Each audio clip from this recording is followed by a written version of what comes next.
পূর্ণরূপে ফিরতে মরিয়া মোহাম্মদ আশরাফুল। এই মুহূর্তে লড়াইটা ফিটনেস ধরে রাখার। সেটি করতে গিয়ে মিরপুর শেরেবাংলা জাতীয় ক্রিকেট স্টেডিয়াম থেকে হাঁটলেন সেই বনশ্রী পর্যন্ত। তার এহেন কাণ্ড নজর কেড়েছে সমর্থকদের। বাংলাদেশ প্রিমিয়ার লিগ বিপিএলে ম্যাচ বাতানোর অভিযোগে নিষিদ্ধ হয়েছিলেন আশরাফুল।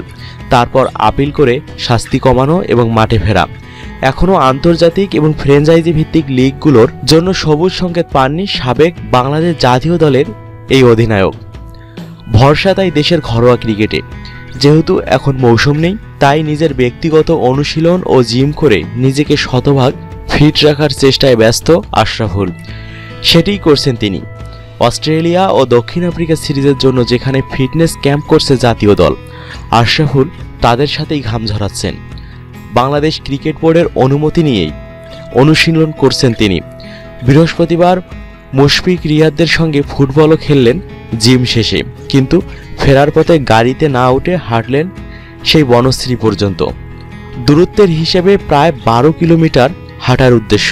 ফিটনেস ঠিক না রাখতে পারলে ক্রিকেটে নিজেকে প্রমাণ করা সম্ভব নয়, সেটাই করছেন তিনি। বলেছেন, এটা আমার ফিটনেস রক্ষার উপায় হিসেবেই দেখছি।